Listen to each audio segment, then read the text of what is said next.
begitu, Adam. Apa, Bu? Jangan mondar-mandir, aku bilang.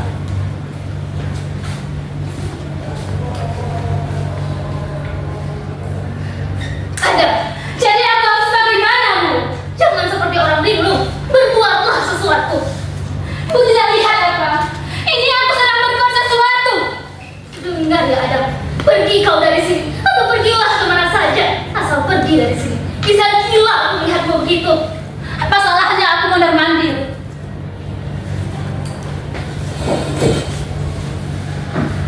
Bu benci.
Perlu kau menunjukkan kemana-mana kemalanganmu itu. Diam! Jangan berteriak. Asal ibu tahu, ini adalah rumahku.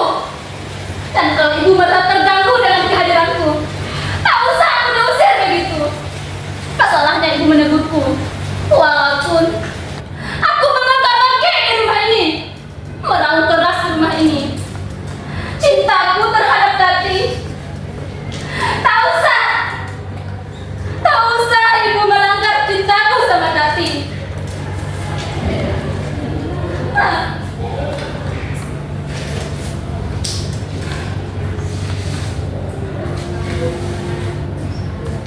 Ya, begitu besar cintamu terhadap anakmu. Tapi tidak tertitik sedikit pun, tidak tertitik air mata. Bagai tak terjadi apa-apa. Ibu yang bagus, Febri. Ibu yang bagus. Deritaku selalu di puncak, Adam. Sudah kering air mataku ini. Oh, ibu apa aku ini? Ibu apa?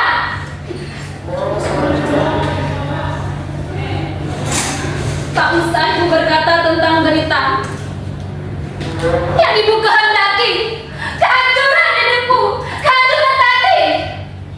Lihatlah puas-puas hidup kami yang ku ini. Dari dulu memang ibu sendirilah yang tidak mau melihat pernikahan kami.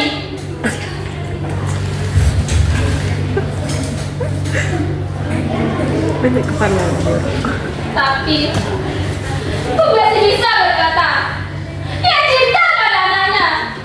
Masih bisa berkata, ceritanya sudah sampai di puncak.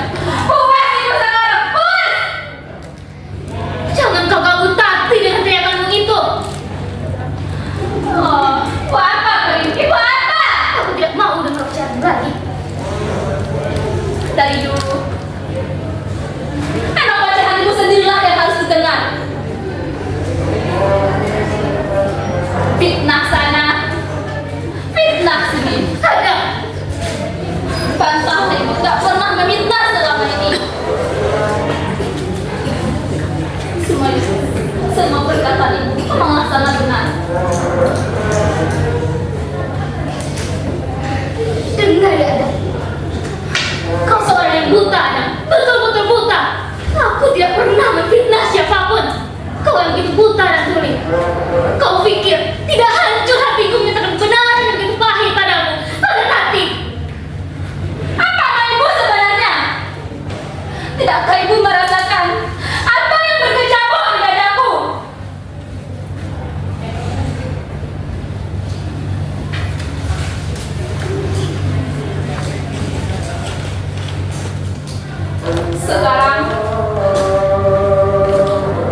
merasakan apa yang tidak aku relakan untuk Tati. Demi Tuhan, bila anakku ini bisa aku berikan pada Tati, akan kurebutkan dia dari maut. Kadang-kadang tak perlu sumpahmu itu, hanya akan menambah beban penderitaannya saja.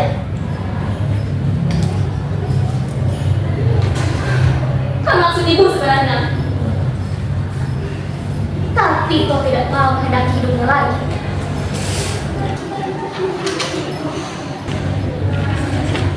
Jangan buat kata-kata lagi. Sekarang katakan, Bu, katakan. Tidak ada. Lebih baik tidak. Sekarang mami tidak lagi. Ada. Tidak minta tenaga banyak untuk balik sesuatu ini. Seandainya pun aku mati oleh tanganmu, kelopak mataku pun tak akan terbuka juga. Begitu. Dari dulu memang pindah saja kata ibu. Apa ibu sebenarnya? Jawablah sendiri. Mengapa kau akan mendengarkan fitnahku? Aku sekarang katakan, katakan. Baik, jika kau mengasahku begitu. Padahal hatiku ini bukan dari batu, mataku ini tidak buta, masih bisa melihat dengan jelas. Rumah ini sudah suram, sudah penuh dengan pedosaan. Kau sudah berkali-kali ku bilang, tapi kau pegangkan telingamu. Begitu, tapi sudah berkali-kali ku bilang, hentikan permainanmu itu. Aku tak tahu lagi. Lihatlah, memang beginilah akhirnya.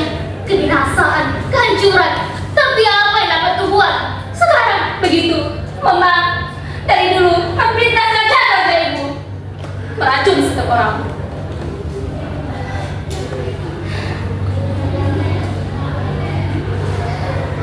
Dari mana aku melihat Adam? Jangan ulangi lagi bicara ibu. Aku tak mau dengar, tak mau dengar. Kalau begitu, kau yang memaksaku untuk berbicara. Begitu takut kau berhadapan dengan kebenaran. Tidak cukup hati ini ibu racun, kebenaran sampai hartanya juga ibu racun. Kau buat, kau bilang, kau menghasut-hasutnya, mengatakannya, membunuh diri, membunuh hidup. Dengar baik-baik orang tua. Jika Tati sudah sampai maut, ketahuilah, kau yang membuatnya sampai begini. Kaulah yang berdosa, kaulah yang berbuatnya seperti begini. Dosa itu perbuatan gaya. Celaka nanti kau buat. Sudah. Ia masih belum sadar. Belum datang juga si Rayu.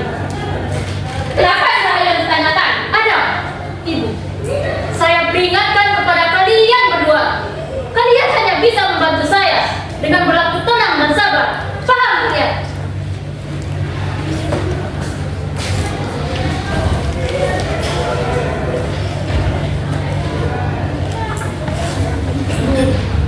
Kenapa saya menanyakan Ayu adiknya? Itu mustahil. Aku suaminya. Ada, sabarkanlah hatimu. Kita berdua bernasib sama. Aku ibunya juga segera dia menerima. Ku sendirilah yang harus tahu. Janganlah kita terus bertengkar. Lupakanlah bencimu pada ibu. Lupakanlah sejenak. Ada, hatiku ini sudah hancur. Lebih hancur dari hatimu. Janganlah kita terus bertengkar seperti ini. Jika memang sudah ditakdirkan, ajal Tati akan tiba juga. Dia tidak akan pergi, Bu. Ada, kau sudah seminggu tidak tidur. Kau terlalu letih. Rebahkanlah dirimu agak sebentar ke dalam.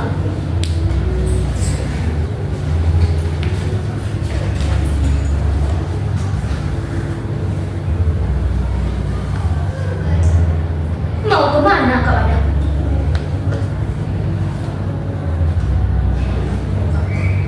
Keluar, mau cari angin.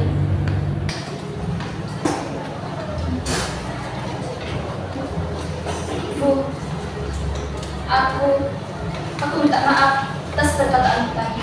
Lupakanlah.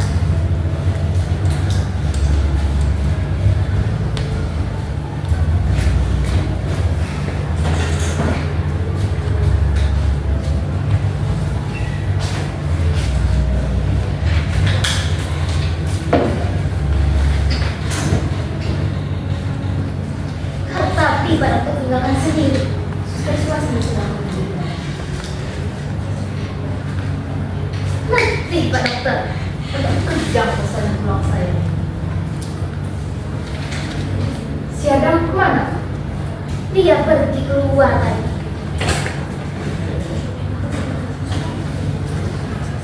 Dia terlalu memaksakan diri. Saya takut ia nanti jatuh sakit. Pak Dokter juga terlalu memaksakan diri. Itu sudah kewajiban saya. Lagi pula, mendiang suami ibu, teman karib saya, sudah saya anggap seperti saudara kandung sendiri. Bahkan sebelum dia meninggal, dia berpesan pada saya, "Gun, lihat-lihatlah keluarga nanti Gun." Tapi lihatlah sekarang, saya bahkan tidak bisa berbuat apa-apa untuk menolong tadi. Pak Dokter sudah berusaha sekuat tenaga untuk menolong tadi. Saya ambil kakak udah panas bentar.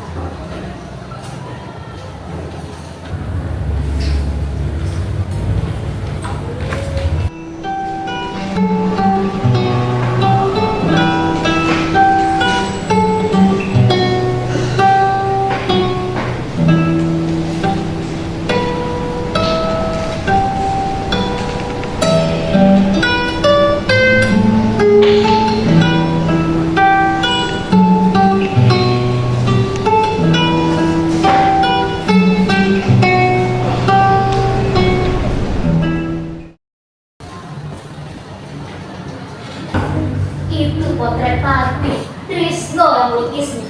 Persis apa Gun? Ya, persis seperti Tati sendiri. Hanya saja dari kesan itu, rambutnya tidak disambut. Padahal dia lebih manis kalau rambutnya disambut. Tak tahulah saya kesukaan orang sekarang. Sayang tidak selesai justru. Kapan melukis Trisno? Sebulan yang lalu, dia melukis kapan hatinya tergerak saja. Lagi pula, dia sudah tidak berada di sini sekarang. Apa yang sedang Pak pikirkan? Harta. Benar-benar sudah ada harapan lagi, Pak Dokter. Bukan itu. Tapi saya merasa begitu sunyi di rumah ini. Sedang di lukisan itu tergambar wajah Tati yang begitu bahagia, begitu ceria. Seolah-olah terdengar oleh saya gelak dan tawanya yang cemerlang itu. Apa yang Pak Dokter katakan itu benar. Rumah ini sudah sepi dan suram.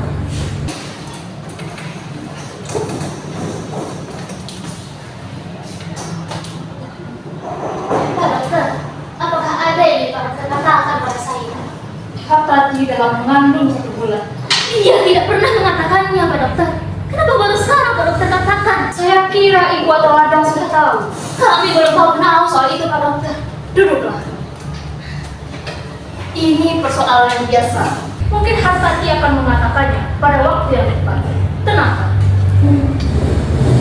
Mereka saling mencintai. Ya, mereka menikah juga karena cinta mencintai. Bagus itu, bagus. Tapi heran. Sepertinya ada sesuatu hal yang membuat mereka saling jauh menjauhi. Tapi saya tidak pernah mendengar mereka bertengkar, Pak.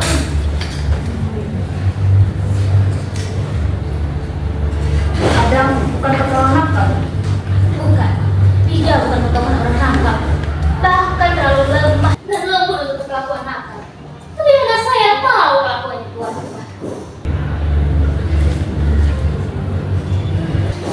Mengapa kalau saya bertanya seperti itu? Maaf, bukan maksud saya untuk mencampuri urusan rumah tangga orang lain. Tapi ini memang pasien saya. Katakan. Saya merasa heran. Kenapa ia bersikeras tidak mau membantu saya sampai habis upaya saya? Sudah saya coba katakan padanya, Hartati, hiduplah, beri isi kandunganmu untuk hidup. Tapi ia tetap berkata, terima kasih Pak Bu, tidak perlu repot-repot. Lalu dipalingkannya mukanya ke tembok, dikatukannya matanya dengan pilu. Sepertinya sudah terlalu celaka, terlalu malam dia Bu. Sudahlah Bu, maafkan kelancangan saya barusan. Lupakanlah, Pak Dokter. Saya tidak apa-apa. Kita nantikan saja sidang lain. Ialah yang dinantikan oleh Tati. Mana sebenarnya dia Bu? Saya juga tidak tahu, Pak Dokter. Ia pergi dari sini juga tidak meminta diri pada saya. Saya hanya dapat bertanya saja. Hartati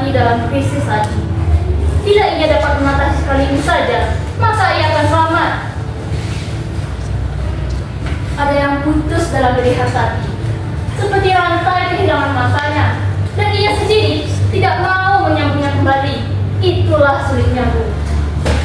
Beritahu saya jika Rahai sudah datang. Suruh dia masuk.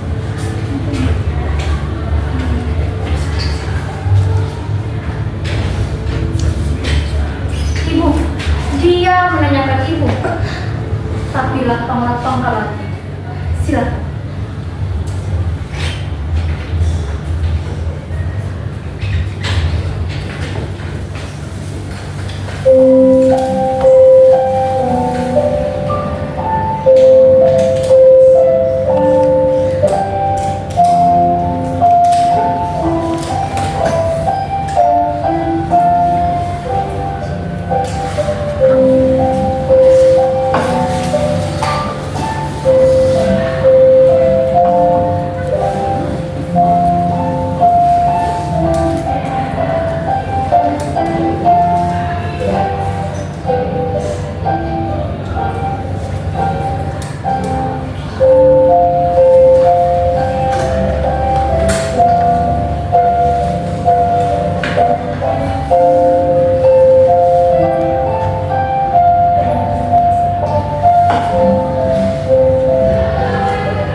Ibu sedang di dalam.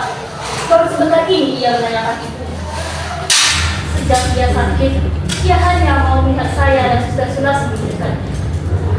Pak Gun, Tati tidak akan pergi kan Pak? Tenanglah Rahayu, kita masih punya harapan. Saya tidak menyangka Pak Gun, Tati yang mempunyai watak keras hati dan pernah membunuh begitu.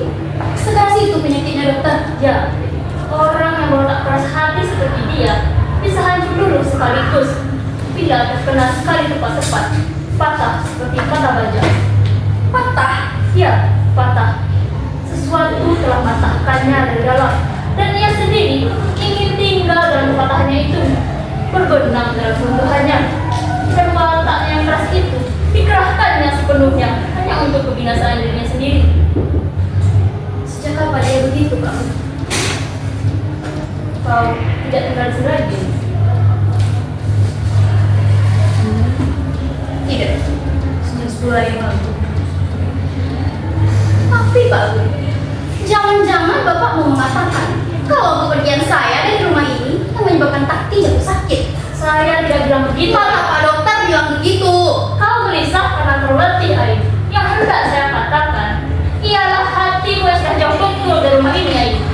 Itu soalku sendiri, Pak Gun. Hargai sedikit ibumu, Ayu. Aku tetap menghargainya, dan aku merdeka menunggu jalan hidup yang kau anggap baik bagiku. Tentu, Ayu, tentu. Dan apa salahnya? Aku ingin hidup di atas kakiku sendiri, meninggalkan ketiak ibuku. Tentu, Ayu. Saya juga tak bilang bahwa kau salah. Pak Gun, Bapak masih memandang aku seperti anak kecil. Tidak, Pak Gun. Aku bukan Ayu 10 tahun yang lalu yang menangis saat melihat jarum suntik. Aku sudah dewasa. Pak Gun lupa itu. Berapa umurmu sekarang, Ayu? Aku 22. Ayu. Bapak! Bapak masih memandang aku seperti anak kecil yang harus dilindungi. Tidak, Pak Gun. Aku sudah dewasa.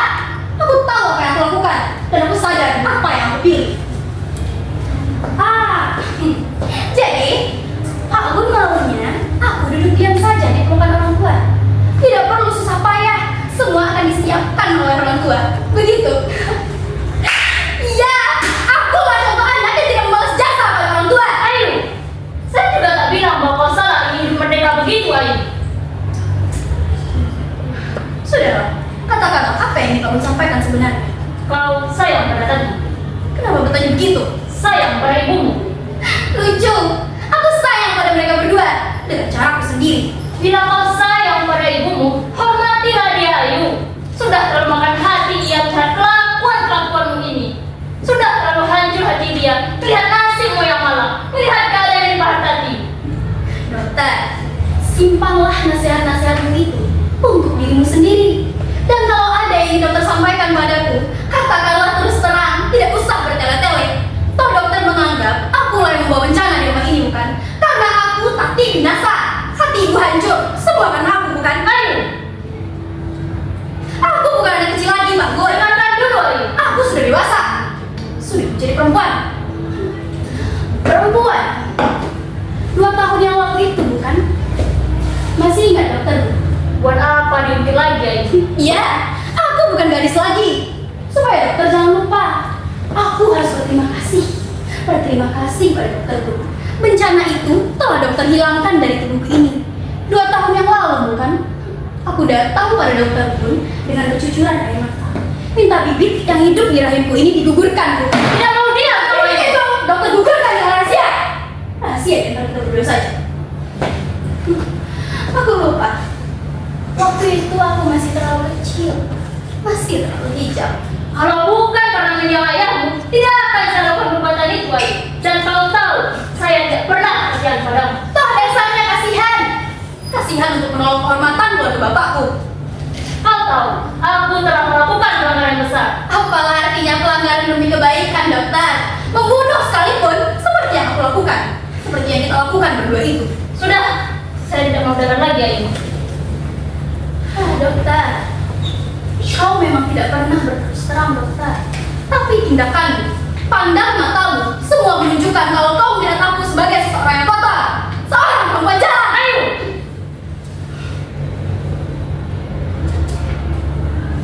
Terus apa Tuhan mengerti aku selama ini? ya, saya tidak mengerti dan saya tidak tahu apa maumu. Dengar Nona, saya tidak keberatan para wanita-wanita yang ingin merdeka seperti kau ini, yang berani membina dan bertujuan hidup sendiri. Tapi kau lupa Nona, kemerdekaan bukan berarti bebas atau berbuat sesuka hatimu. Kemerdekaan berarti harus berani menerima konsekuensi dari kemerdekaan sendiri. Kemerdekaan. Kemerdekaan? Perlukah dokter berkuliah tentang kemerdekaan padaku? Kau mencampur baurkan antara kemerdekaan dengan tidak beraturan. Kau lupa Nona, kemerdekaan juga punya batas-batasnya. Tidak bisa lepas dari hukum dan normanya sendiri. Dokter, kesadaran. Kesadaran, itulah yang perlu. Sudah berulang kali aku katakan padamu, saat kau menolong aku 2 tahun yang lalu itu, tidak ada kesadaranmu. Ya, kesadaran. Dengan sadar kalau bukan perbuatan dosamu dengan laki-laki waktu itu. Ya, dengan sadar. Lalu, setelah kau dicampakkannya, kau datang padaku, meminta aku jadi sekutumu, membunuh janin dalam kandunganmu itu. Dosa pembunuhan itu, dosa kita berdua, asal kau tahu ya. Ya, jadi apa maumu sekarang Ayu? Tidak, sekarang dokter tahu kita berdua adalah pelanggar hukum. Bila kau hendak membongkar ini pengadilan, silakan, silakan saja Ayu. Tidak, kenapa aku harus mengkhianati dokter Gun? Toh kita sudah sama-sama dewasa, bukan? Kita sama-sama hitam. Jangan kau harap aku akan mau berbuat bodoh lagi seperti dulu Ayu. Aku juga tidak akan bodoh pada datang lagi pada dokter Gun. Lebih baik aku bunuh diri. Percaya, Nona, percaya. Aku tidak percaya. Percaya. Kau mau buktinya? Kau akan lakukan itu dengan sadar. Orang seperti kau ini, yang begitu cinta pada dunia ini, begitu cinta pada dirinya sendiri. Ya, kau hanya bisa berkata bahwa kau akan melakukan dengan sadar, memilih dengan sadar, tapi tak berani memikul akibat perbuatanmu yang merdeka itu. Dokter!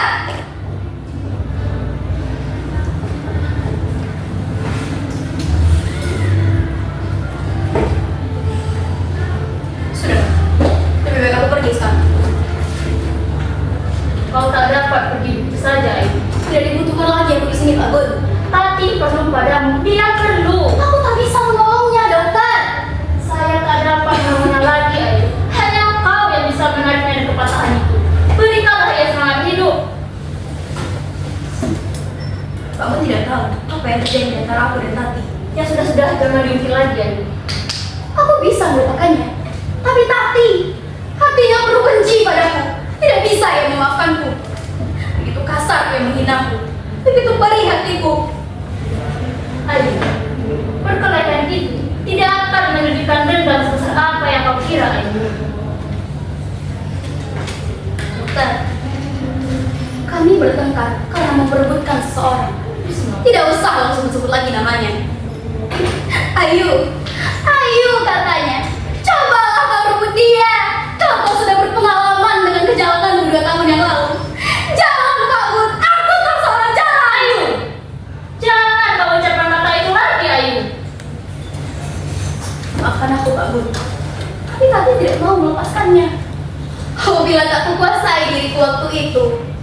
aku membunuhnya.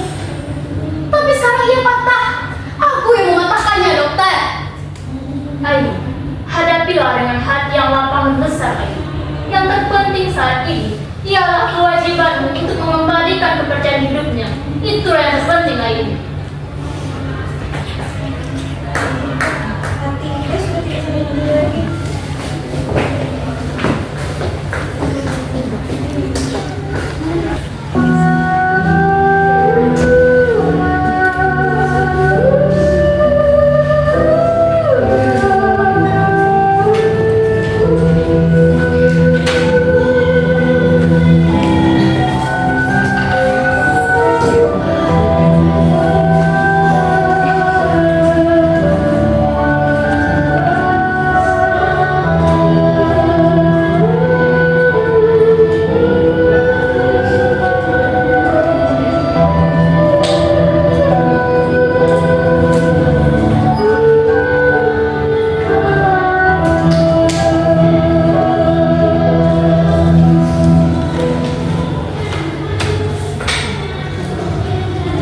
Kapan kau datang?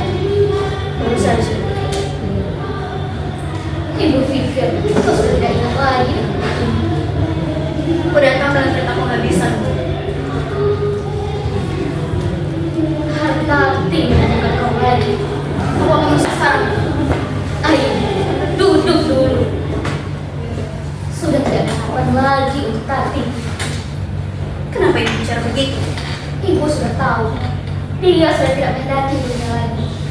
Tapi ibu bicara seolah-olah dia sudah pergi. Tidak ada lagi yang bisa menolongnya, Ayu. Dia sudah memilih. Semenjak dia jatuh sakit malam itu, mencari kau, mencari Trisno. Dia sudah memilih. Mengerti kau, Ayu? Kau mengerti kan? Memang inilah akhirnya. Salah satu harus binasa.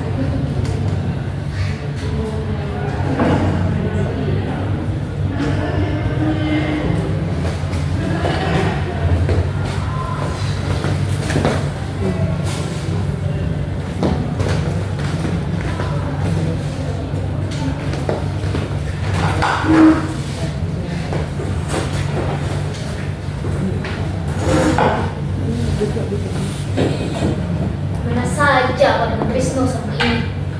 Kedua nunggu, berduaan saja, seperti suami istri. Pantaskah perbuatanmu itu? Dia perlu teman, Bu.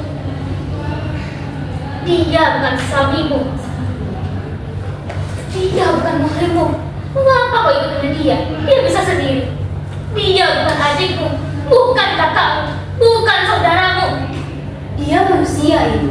Dan aku cinta padanya. Cinta, perturutkanlah hatimu tetapi itu, Ayu. Perempuan ditakdirkan di dunia ini untuk menjadi seorang ibu, menjaga kehormatan keibuannya. Mau kau ulangi lagi kejadian 2 tahun yang lalu? Sudah tak ingat kau dengan kejadian itu? Itu yang kau tanyakan dengan cinta. Bu, aku tahu apa yang aku lakukan. Dan kalau pun akan terjadi lagi seperti dulu, aku akan apa kau? Mau bunuh diri? ya bunuh diri. Seperti Tati. Gampangnya kau mengatakan itu lagi. Seperti bukan apa-apa. Aku tak tahu, Bu, tak tahu. Aku heran. Mengapa kalian berdua sekarang begini? Siapa yang salah di sini? Aku, ibumu, bapakmu, atau pendidikanmu yang terlalu tinggi? Sedari kecil sudah kutanamkan kalian, kuajarkan kalian pada agama, kepercayaan pada Tuhan. Tapi tidak sedikit pun yang tertinggal. Baik, Bu. Aku yang salah. Aku. Kau terlalu keras kepala, Ayu. Apa yang kau percaya lagi?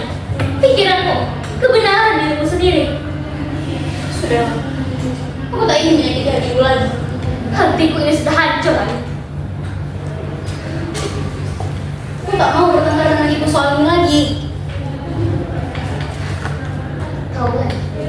Tahu lagi apa yang harus aku katakan. Kau sudah besar, sudah dewasa, dan aku sudah tua. Tidak bisa lagi. Kita sudah hidup sebagai orang asing.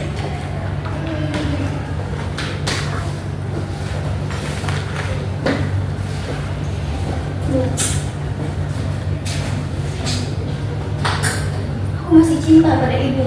Di antara kita masih ada rasa saling mengasihi dan mencintai. Aku tahu ibu, aku ibumu, kau anakku. Tapi kita mempunyai kehidupan masing-masing. Aku tidak pernah benci pada ibuku. Hati ibu sekeras sekali. Lucu. Ibu pikir akan kehilangan kalian berdua. Kesadaran itu menyakiti hati ibu.